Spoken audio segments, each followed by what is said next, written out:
Playing in tournaments is one of my favorite parts about being in the wargaming hobby, especially for the Middle Earth strategy battle game. In this video, we're going to be breaking down the top 5 army lists from a recent tournament, the Burning in the West, a tournament held in Perth, Australia. So feel free to listen along while you paint your miniatures. And welcome to Conquest Creations. With me today, I have Sean Rosato and Marco. Marco, do you want to introduce yourself? Yeah, thanks for having me on the channel. So really excited. So yeah, I'm Marco Jensen. I'm actually from Perth, so miles away from you guys. Yeah, we play games on the East Coast. I'm actually running a couple of tournaments over here, so pretty known in the scene as well. And yeah, so pretty excited about the game. Awesome. Perfect. And viewers might recognize Sean unless you're new here. Sean, have a shot. Introduce yourself. Hey, yeah, so you guys might know me. I've shown my face and my beautiful, luscious locks on this channel a few times, but you might also see me over at the Last Alliance of Noobs and Men. Go check us out. All right. And Marco, Sean, and myself, we have all played in a lot of tournaments, so I'd like to think we know what we're talking about here. And we're going to be breaking down a tournament called the Burning of the West. This is a tournament held in Perth, and it was 800 points and 3 rounds. There's a total of 34 players in it, and we're going to break down the top 5 army lists. So let's start. So 5th place at the tournament went to Mitchell Jenkins playing Moria. He's got the Balrog with 15 Moria Goblins and equal spread of spears, shields, and bows. He's also got a Bat Swarm and a Cave Troll with a hammer in that warband. The second warband is Durburs, leading 3 Goblins with spear, 2 Wog Marauders, and then a second Bat Swarm and a second Cave Troll for the army list. 26 models at 800 points. Sean, what do you think about this list? Yeah, I think 26 models at 800 points just in general is incredibly low in my mind. Yeah, you've got the Balrog, but I think it's one of those lists that you need the Balrog to be rolling 6s. And as soon as it doesn't, there's going to be struggle. Yeah, they're going to be in struggle town. The Wog Marauders are really nice, and the Bats to have that movement and to drop any potential high fight value guys down. And then a couple of Trolls. I do like it, but I am very worried about the unit size. But he's obviously done well enough with it coming 5th. So hey, there's something to say in that.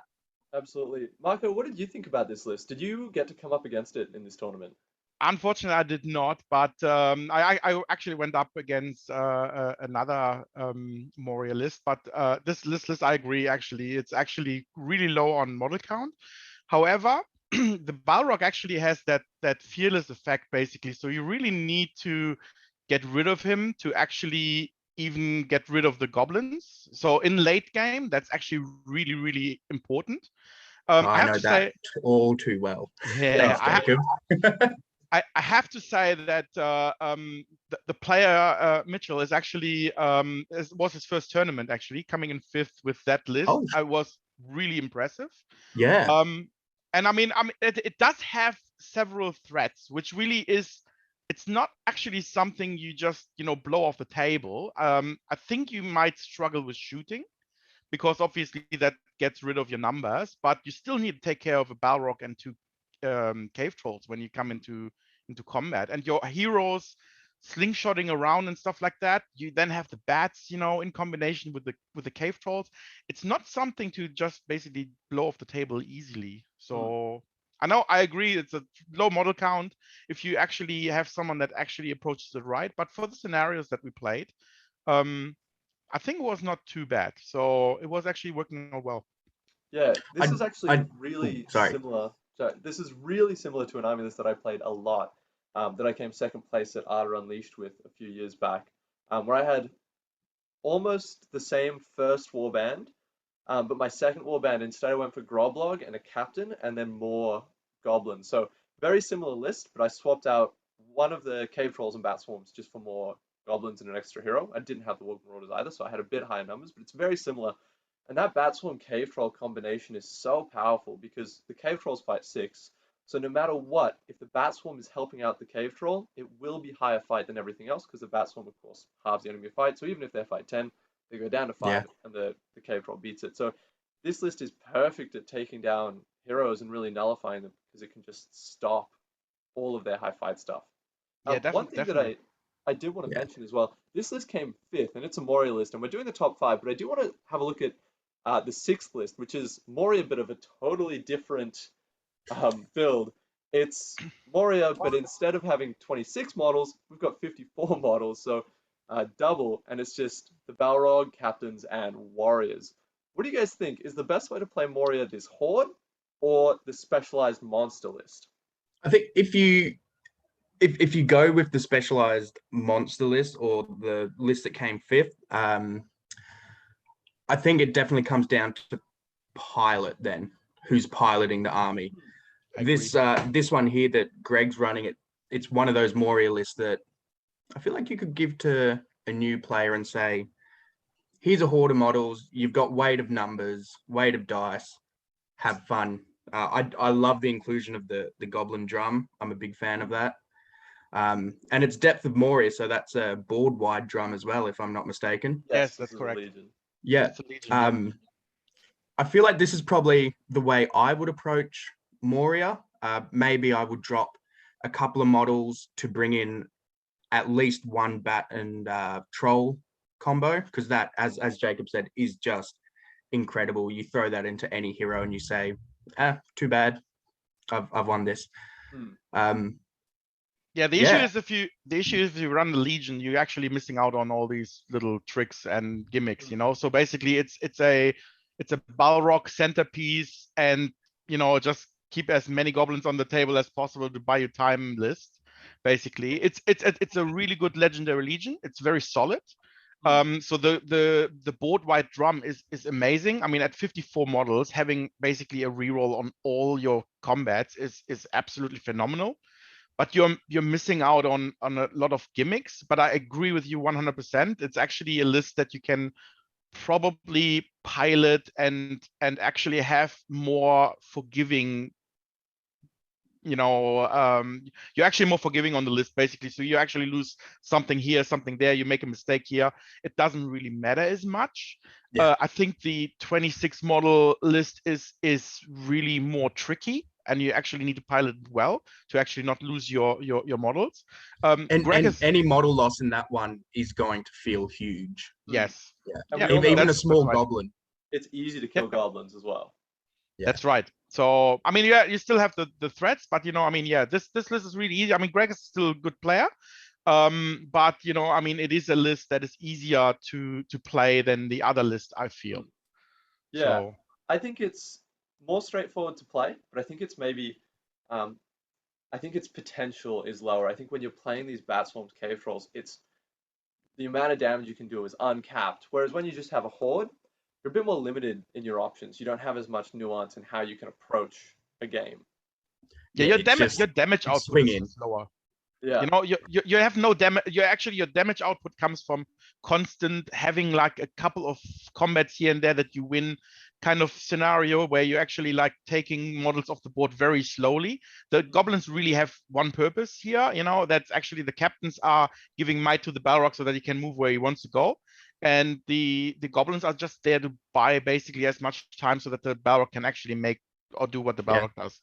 Yeah, exactly. Hold up the army, make sure the Balrog doesn't get trapped. Exactly. So. Yeah. Let's jump into our next list. Let's go to fourth place. We have Matthew Smith playing the Fiefdoms and Gondor. He's got Ingold, who's one of the warriors from Gondor at war. He's got 12 Minas Tirith, just with shield. And then he's got Prince Imrahil, 11 Knights of Dol Amroth on horse with a lance. That is a lot of cavalry. With 2 Blackroot Vale Archers with spear and 2 other Blackroot Vale Archers. And finishing it off, he's got Forlong the Fat on a horse with 15 men-at-arms. So those men-at-arms have pikes. This is an interesting list. You've got a lot of models in there and a lot of high defense and a lot of damage output and a lot of cavalry. This looks great to me on paper. Yeah. this is a list that I would like to run. This is right up my alley. Michael, Minus yeah. no, there's not as much shooting as I'd like, but still, this is my kind of list. Well, I think that's not the purpose of the list, the shooting No. in this case. You know, you actually your focus is the CAF, basically getting that CAF charge off and basically like knocking as many people off the board basically as possible on the charge. And then having still a solid pike block in the middle is basically the whole purpose. And I mean, Imril with his 12-inch banner is going to be doing so much damage basically to everybody, because you know you're basically rerolling your fight 4 like across the board, fight 5 around Imrahil. It's going to be absolutely devastating, and that's not something to sniff at. And you've still got 45 models as well. Yeah, and not like low defense. You're actually talking about solid models which are actually gonna, especially with Ingold around, you know, defense 7. 67, yeah. So I'm not a huge fan of Ingold myself, you know. So, but in this list, he works. I think that this is a very classic hammer and anvil. You've got the anvil in 12 Warriors of Minas Tirith backed up with pikes, and then the hammer is Prince Imrahil, Forlong, and 11 Knights of Dol Amroth. Yep. 100%. And the shooting in this list is just basically so if your opponent has absolutely no shooting, at least you decide where to actually fight. But you want to move into combat. You want to, with this list, you want to get into combat. Yeah. Oh yeah, no, of course. And that's why it's written beautifully. I only say it's not got enough shooting because I like shooting. That's not a that's how I like building lists. Dale, baby. But I've had a lot of success with Ingold. I won a tournament not so long ago with Gondor, and Ingold was key to just holding my shield wall there, and just that my opponents would just go at it. I had 6 Knights of Minas Tirith, so not as devastating as Knights of Dol Amroth, but in a similar vein. Yeah, it's that hammer and anvil. You sit there with your shield wall, and then you wait for your knights to come in and just go, bang, let's go. Yeah, definitely. And the amount of warriors, you know, if you compare that to the men at arms, I think he didn't really go for a pike block, which wouldn't have made sense because he would have trapped himself. Basically, so he actually has one guy behind each of the guys and making sure that the shield wall stays in place. Yeah. So, I personally don't see like the men at arms of Dol Amroth. I don't see them as pike units. I see them as just spearmen, and that's how I would use them. But they've got the ability to become a pike wall if need be. If you've just got one extra guy that you can just like, I'll chuck that in, get an extra attack in there, or if you desperately need an extra attack, you've got that option. But I wouldn't see them as like an Eastling pike block where you want to be in a pike formation. It depends on when you actually want to harass like a hero and you want to actually get that extra attack in. You just have the guy next to him shield, and then you know you have that space because there's no one behind them to support, and then you just basically put pressure on the hero, which is pretty nice and handy. So you actually have that punctual extra attack to actually put pressure on something. So that's nice. What I mean. You've just got that extra thing that can go in there if need be. So this is a beautiful list. I love it. Yep. Yeah, I'm going to steal this list. That I could imagine myself building something similar to in the future. Yeah, it's obviously it's a little bit tricky if you have anything, if you've come up against anything that can take care of your cavalry, but we all don't really like siege engines, you know. So you know, but I mean, that would be devastating to this list, you know, because that is your damage output, the 11 knights right there, you know, that impact hit on the first charge. And if you can take care of the horses, but it's beautifully balanced. It's actually it has a little bit of everything. I still just can't get over that it's 45 models. Yeah, but like, it's 800 points. So you fit Imrahil 11 knights with, and you still can get to 45 models. And yes, it is 800 points, but still it just doesn't compute in my head. Yeah, but the heroes in the fiefdom, so Imrahil and Forlong are not as expensive as you think. So they are like you know, you have 140 points Imrahil and you have Forlong at lower than 100. I think it's 90. He's 80 points, 90 on a horse, isn't he? Yeah.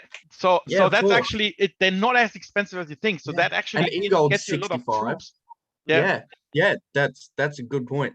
Yeah. I kind of look at their abilities and you go, oh yeah, they're like Forlong 100 something, Yeah, Prince in the out of Hill question. 160. Yeah, they buffed the whole Yeah. army, you know, and I mean they are just for themselves as an individual hero. They're not as expensive as you think, Yeah, and then you get the models in, and then they buff the whole army, and you get 45 models. That's beautiful. It's Yeah. Yeah. Well, let's jump into list number 3. So that goes to Robert Horton playing Fangorn, coming third place in an 800-point tournament with a 740-point army. What a legend. So he's got Treebeard with Merry and Pippin, one Yes. Ent, Quick Beam with an Ent, and Beach Bone. So 5 models. Now, before we dive too deep into this one, let's just quickly look at the scenarios that were played. So we had Lords of Battle, Seize the Prize, and Domination. Wow, okay. I was not for some reason in my head I was thinking it's gonna be Lord, it's all killing stuff, but wow, he somehow did Uh, that. That's very impressive. one Ent per objective. Let's One go. end Yes. per objective. Yeah, that's Yeah. Can you yeah. can we check this guy for microwave dice? So, All Marco, he needs to do is roll 6s. you were at this tournament. How did this happen? Well, to be honest with you, I mean, he's a really, really good pilot as well. You know, Hmm. I mean, so that's actually what it comes down to. If you have a low model count list and you have something that actually is that, yeah, difficult to play, I would say. You know, the good thing is they're protected from magic these days, which is Hmm. huge, absolutely huge, because you basically, if you utilize them well, you know, you basically, number one, the opponent usually comes to you because yes, great, you have like 20 bows. I don't care. I throw stones at your Strength hero 10 throw and don't stone, really yep. care. So he did that really well. So then you're forced to actually engage with them. And then you have now basically with the new heroes that came out, the Quick Beam and Beach Bone, that actually gives you might. So you actually have might to go around. And then, you know, having all these ends, basically 5 ends, you need to break through that. So that's actually the difficult part. So the Lords of Battle for me was almost like an auto win because, you know, I Yes, mean, absolutely. your damage output would actually be hard to match with the ends, especially with them, you know, like I said, protected from magic. You can't really pick on one and, you know, just go, okay, I immobilize that one and then have a go at it. So that's really hard. Seize the prize. I mean, he was really, really lucky enough. He marched into the middle with Quick Beam, dug up the objective, and ran Quick Beam off the board. It was Yes. absolutely beautiful. So that was That actually 8-inch movement is yes, and actually that made the difference. And like I said, I mean the new heroes, they make the difference because you have the might, you have the march. It actually gives something to the list. I mean, they're still 6-inch movements. They're not gonna win every tournament.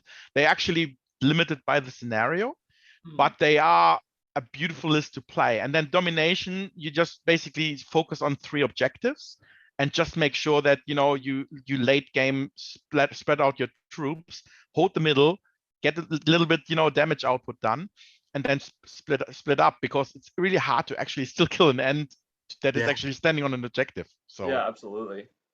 it was And good. I love Treebeard on with Merry and Pippin, how they have that strength 1 throw stone. It's always hilarious in game because they can Don't always shoot it. And I know don't you've got a story about Merry and Pippin don't get having a me strength 1 throw started. stone. Yeah, Arda Unleashed 2020, 2019, 2020, whenever it was going up against Julia over from New Zealand, who killed 2 of my Dale captains in 3 turns, I think it was, with strength 1 throw stones. That is That's pretty beautiful. impressive. Yeah. I actually have a I pretty was prepared to funny. cry. I actually have a pretty funny story in regards to throw stones as well. I actually watched a stream of a tournament in Germany, and Pippin was climbing on a tree for the whole game, basically, so that he actually could get basically on some branch. And late game, basically last turn, the shaman of the opposing side was down to 1 wound, and basically they were broken. Sniper. So basically, your shaman, yeah, okay, he keeps my army together, that's fine, you know. So next turn I'm going to be all right. And Pippin picks up that stone, which I don't know where he got it from, on that tree, but he picks up that stone and he goes like, yeah, here you go, shaman, and he actually throws the rock at the shaman and kills the shaman. It was Oh, gold. Oh no, Jesus. Yeah. that's Even the sniper. devastating. And it also it increases your breakpoint as well, which is pretty handy because you have to kill more ents. Yeah, so Mm. the real model count of this is 7 for breakpoint, Yes. because Treebeard with Mary and Pippin is 3, Yeah. and then there's 4 more models, which means you have to kill 4 of them to break the army. So you Yeah. could just have Treebeard alone and one other ent, Yeah. and still be fine. Yeah. And that is It's huge. in combination with the scenarios, that list really did well. Yeah, and one other thing with Merry and Pippin, with something like Domination, I'm not sure if you did this or not, but you can dismount from Treebeard and just have them sitting on a back objective for Domination, so you can have, 5 ents going for 4 objectives, while Merry and Pippin hang out on 1 objective at the back. Yeah. Just Pippin stones. All right, well, let's jump into our second place list. Now, Marco, I'll let you read this one out because, hey, it's yours. Terrible player. So the Oh. pile was absolutely horrible, but the list was okay. Yeah, that was actually, I wanted to try something different on that tournament. And I thought like 800 points. Yeah, let's try a Defenders of Helm's Deep list. So I actually had Theoden with heavy armor and shield. Being the leader, 10 warriors of Rohan with throwing spears and shield, 1 warrior of Rohan with banner and shield, 4 royal guard with throwing spears, and then I had a warband of Aragorn, Strider with armor, Halef, who's in my opinion the true hero of Helm's Deep. Yeah. 12 warriors of Rohan with throwing spears and shields, Legolas Greenleaf with armor and elven cloak, and 11 Galadrim warriors with spear and elf bow. So 32 inch bows. That's 42 pretty well. So 42 models, pretty good, pretty solid list. So yeah, it was helped me well. Yeah. Yeah, tell us about how it played.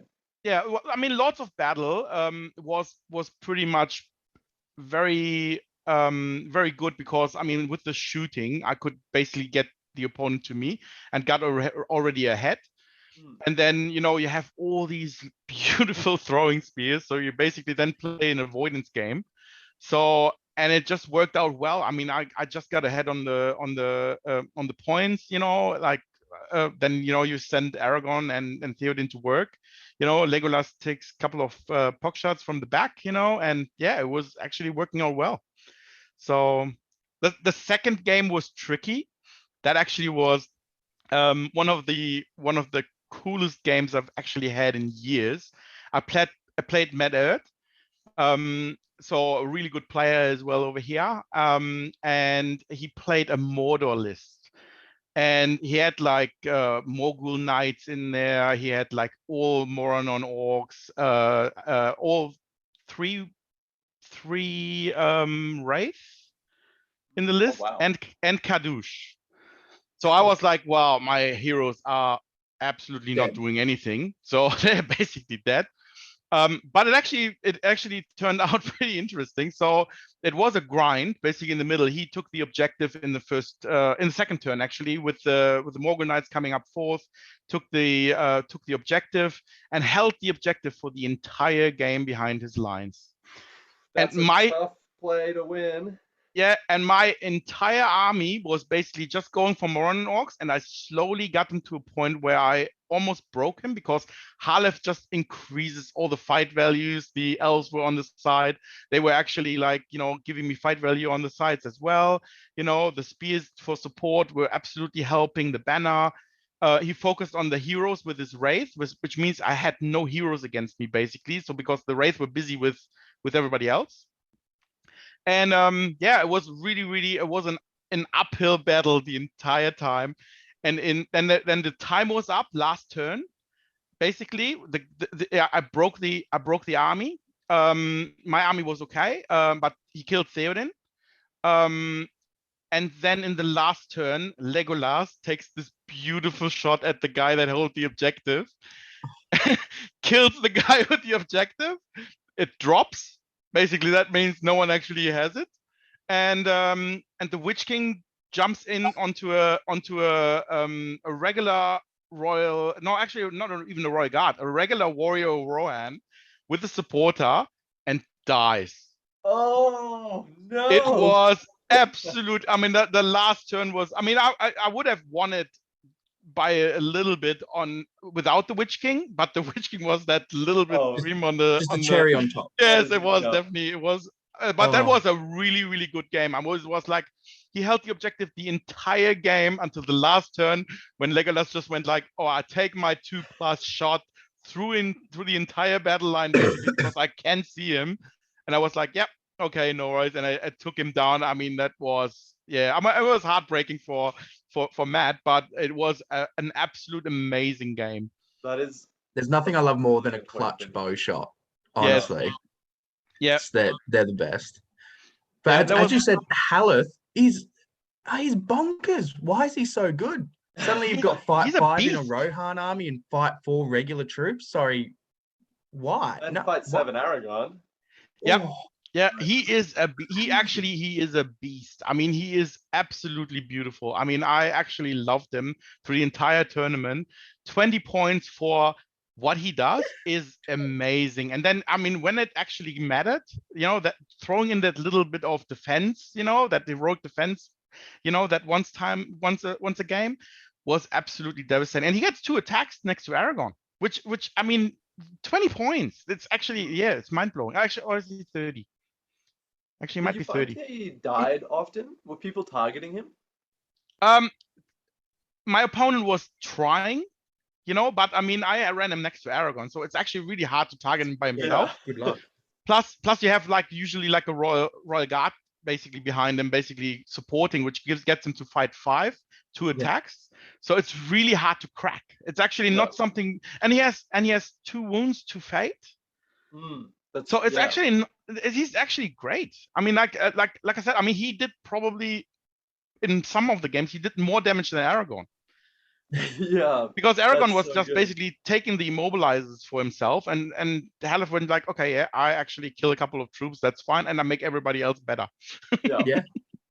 Yeah. Oh, And then the last game was Domination. That was a little tricky because I came up against Army of Dunland, which is really like, oh yeah, okay. +1 to wound. Yeah, thank you very much for that. But I actually played an Avoidance Army, really, because, I mean, of this throwing spears. So I hardly had any combats in that game, and I just basically killed everything with throwing spears. And then when I actually had the number advantage, I went in, heroic combated, whatever, so I actually just took care of parts of the army because it was hard to catch me with that march from Aragon that constantly comes in. Avoidance style army, with the throwing spears with 8-inch move. You have no charge on the next turn. It was really an uphill battle for Andrew at the time. And I just went for the objectives in the last couple of turns. And 26 throwing spears is a humongous amount. Yes. And they're so powerful because when a warrior wins a fight, they do a strength 3 hit.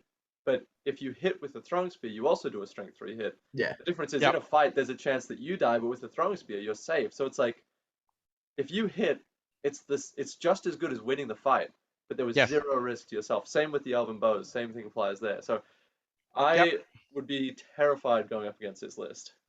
Yeah. And it then was throwing fun. weapons are one of those things that when you do decide to charge into combat, you're a single attack warrior, but suddenly you've basically got 2 attacks because you're going in there. You've got that essentially 1 free attack on the charge, and then once you're in the combat, if you win, you've got that second attack.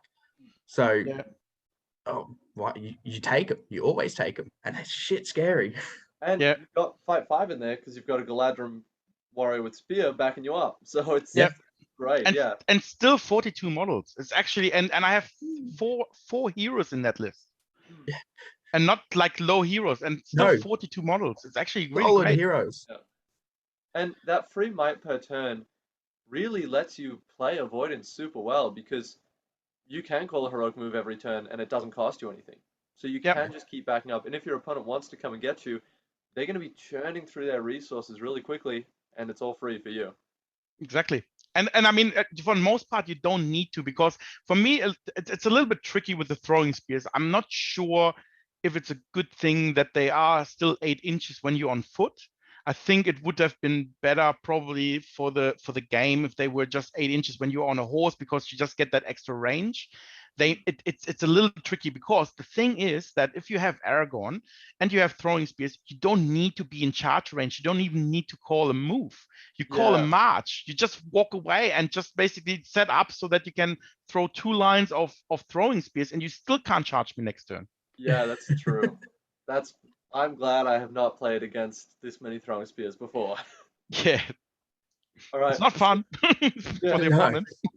I don't think I'll be coming over to WA anytime soon if these Why if is this is that? a You know, thing. I mean, that was the first time I actually played throwing spears at a tournament. So Well, No, I'd how love to about get we I'd get love to get into over our there. winning list? So first place in a 34-player tournament, so quite an achievement. Let's have a look at it. It's Lucky Rig playing Rivendell, 800 points, 15 models. Gilgalad with horse and shield, 9 Rivendell Knights, and 3 Rivendell Knights with shield. Unusual, normally everything has a shield. And then Elrond on horse with heavy armor, and Glorfindel on Asphalth with armor of Gondolin. Wow. Okay. That's a 15 model army with a lot of heroes in it. A lot of Yeah. big heroes. All 3 Rivendell Lords of the West. I've played a lot of Gilgalad. He hits harder than almost anything else. Rundell for the Wrath of Bruinen and Glorfindel for being unmagicable. Wow. What a list. yeah, I actually didn't have the luxury to play against that list. I would have loved to be honest, because I mean, those throwing spears would have taken horses. Uh, So, but yeah, I didn't have the luck to actually play this list. So Lockie and I were both totally undefeated basically through this tournament. I was just missing that extra 4th game for the last top table game.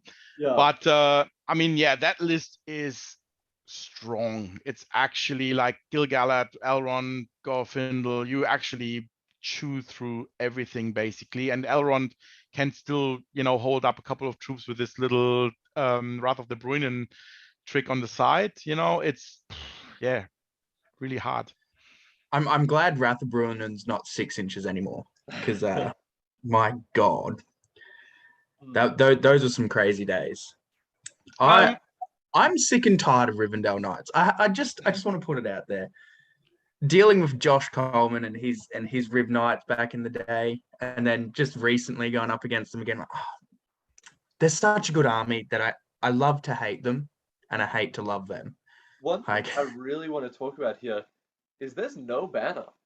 That's really interesting. I definitely would have expected to see one. Marco, do you have any insight on the idea behind not taking a banner? um, not really. I mean, the heroes all have a built-in banner basically. That's So true. so you actually, I'm assuming you're picking your targets anyways. So you're actually not really, you're chewing through heroes, you're chewing through troops with your heroes, and I don't really think that you necessarily then need the banner, because there's Hmm. yeah, it's not a bad idea to have one, but I'm not sure. It actually drops your model count even lower. It does. So it's actually tricky, because then you actually start, as soon as you actually verse something that can take that first punch, your breakpoint is so low that you end up with 3 heroes. Yeah. Yeah. And against an army, like this has 9 bows in it, but against an army like yours that has 11 30-inch range bows, if you can take down a few horses, especially if you can take down one of the heroes' horses, this army really loses a lot of its punch. Yeah, and it was not a question of if, because you have Legolas in that list. I mean, Yeah. it's not an if, it's actually when. Legolas would have yes, your army would have loved to go up against this army. Yes, I would have absolutely loved this army. Yeah. So yeah, march into their faces, throwing spears, Legolas taking out the horses one by one. Yeah, that would have been absolutely great. and Yeah. also the fact that you can outrange them with your Galadrim bows as well. Yeah, So yeah, this is the true avoidance army, and they're the kings of it. And Mm. so yeah, the banner, it's nice to have. It'd be awesome to have, but yeah, it drops your numbers down a bit. But also, yeah, as you guys said, you don't really need it. Mm. You're picking your fights. You're being very careful with every move you make. yeah. And so if you do it well enough, and Lockie, like, I've never met the lad, but I've heard stories about him. He knows what he's doing, and He does. it shows here. So if you know what you're doing, and if you can move, deploy properly, move properly, you kind of don't need it, do you? Yeah, Awesome. no. So that was our breakdown of the Burning of the West results, with Rivendell getting the top spot. Thank you for watching, and stay tuned because there's a few more of these episodes coming out on their way.